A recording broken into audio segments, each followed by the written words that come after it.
The unsolved mystery attack on Internet cables in Paris. As new details about the scope of the sabotage emerge, the perpetrators, and the reason for their vandalism, remain unknown. Buried deep beneath your feet lie the cables that keep the Internet online. Crossing cities, countrysides, and seas, the Internet backbone carries all the data needed to keep economies running and your Instagram feed scrolling. Unless, of course, someone chops the wires in half. On April 27, an unknown individual or group deliberately cut crucial long-distance Internet cables across multiple sites near Paris, plunging thousands of people into a connectivity blackout. The vandalism was one of the most significant Internet infrastructure attacks in France's history and highlights the vulnerability of key communications technologies. Now, months after the attacks took place, French Internet companies and telecom experts familiar with the incidents say the damage was more wide-ranging than initially reported and extra security measures are needed to prevent future attacks. In total, around 10 Internet and infrastructure companies, from ISPs to cable owners, were impacted by the attacks.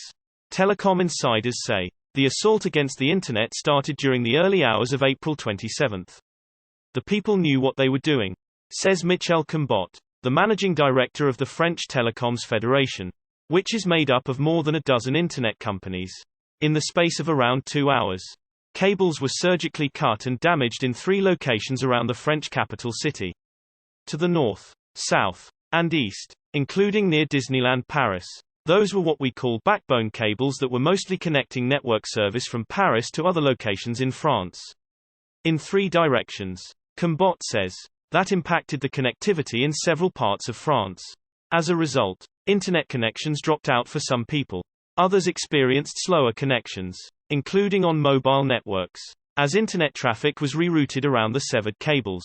All 3 incidents are believed to have happened at roughly the same time and were conducted in similar ways, distinguishing them from other attacks against telecom towers and Internet infrastructure. The cables are cut in such a way as to cause a lot of damage and therefore take a huge time to repair, also generating a significant media impact, says Nicolas Guillaume, the CEO of telecom firm Nasca Group, which owns business ISP Netalis, one of the providers directly impacted by the attacks. It is the work of professionals, Guillaume says, adding that his company launched a criminal complaint with Paris law enforcement officials following the incident. 2 things stand out: how the cables were severed and how the attacks happened in parallel.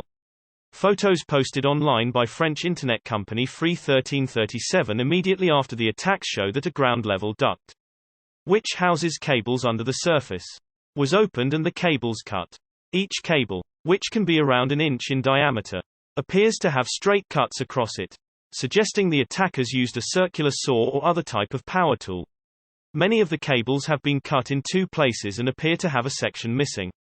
If they had been cut in one place, they could potentially have been reconnected. But the multiple cuts made them harder to repair. You need to have extra fibers and then fuse them on both sides. So that makes things more complicated. It requires more time, says Arthur P. B. Laudron, a researcher at the University of Oxford's Department of Politics and International Relations who has been studying the attacks. Laudron says that in France the cables included in the Internet backbone tend to follow physical transport infrastructure, such as national railways, main roads, and wastewater systems. Whoever conducted the attacks would have had to know the exact locations of the cable ducts and been informed about the targets. The incidents were also carried out in the dark. It implies a lot of coordination and a few teams, Laudron says. Enterprise technology firm Lumen, networking firm Zayo, and DCIX. The Internet exchange point in Frankfurt, Germany, all confirmed to Wired that their equipment or services were caught up in the attacks. Thomas King, the CTO of DCIX, says the dark fiber it rents within cables was damaged. Our cables were cut in 2 distinct locations around Paris, says Karen Modlin, Zayos director of corporate communications. Lumen, Zayo, and DCIX all say that their services weren't down or impacted for long and have all been repaired.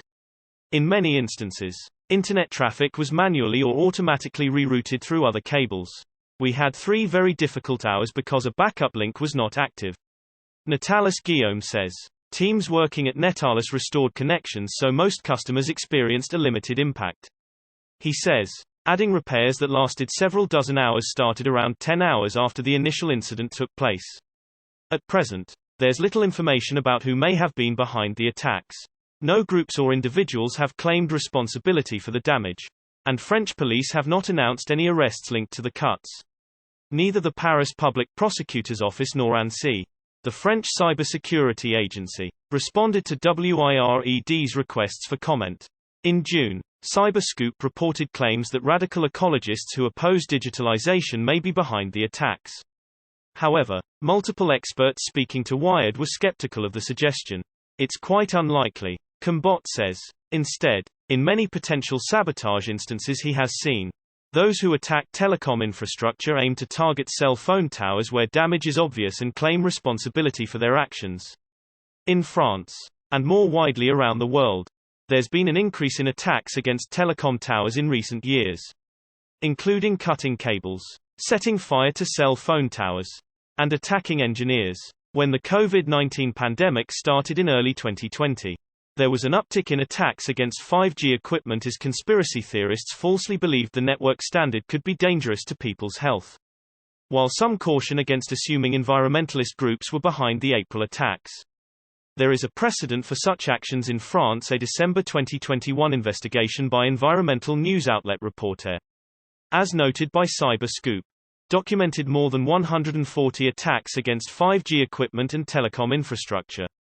The attacks were said to show a pattern based on refusal of a digitized society. In one of the other biggest attacks against French networks, more than 100,000 people found themselves struggling to get online in May 2020 after several cables were cut. During the past 3 months, there have been an estimated 75 attacks against telecom networks in France. The total number of attacks has declined since 2020. However, Combot says the April attack was one of the biggest incidents targeting telecom infrastructure in recent years. It also highlights the fragility of local internet cables. Breaking the internet is not a good thing for those who have the idea to do so, because the internet is locally vulnerable but globally resilient, Guillaume says. While cutting cables and setting fire to cell phone towers can cause temporary internet outages or slowdowns, internet traffic can usually be rerouted relatively quickly. In short, it's very hard to take the internet offline at scale. The internet can largely withstand human sabotage, damage from natural events, and Canadian beavers chomping through cables. This doesn't mean threats to connectivity can't cause widespread disruption. I fear that these attacks, in France and elsewhere in the world, will happen again, Combot says. There are vulnerable points everywhere in the world, he adds, highlighting Egypt, where subsea cables pass between Europe and Asia. In June, the EU published an in-depth review of subsea internet cables that says more should be done to protect them.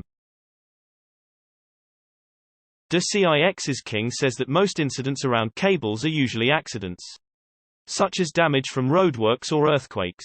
The solution is to introduce redundancy in the design of connectivity. King says, this means having more connections in the Internet's backbone and systems to replace others in case of potential failures or attacks. Every system should have a backup. Political and technical measures could decrease the chances of attacks on network connections. The best way to fight against these attacks is to have a better threat intelligence, says Oxford's Laudron. The French Telecoms Federation says it is working more closely with law enforcement to try to stop those who would attack cables. Some companies publish confidential network information on their websites. Lumens Modlin says they should seriously consider removing exact location data, given its sensitive nature. She did not name the companies. Meanwhile, Guillaume says simple physical security measures can be taken, such as ensuring that areas where cables are accessible through the ground are covered by security cameras. Others suggest adding movement sensors to these locations. Preventing internet cables and equipment from damage and destruction is crucial. Guillaume says, behind the digital economy, there are small businesses, artisans, schools, emergency services hard hit when they can no longer connect their service. It's not acceptable. Source reposted and summarized from MATT Burgess at Wired. My take: this sounds like either organized crime or some kind of government-backed industrial espionage. Figure out why it was done and it will lead to who had the most to gain.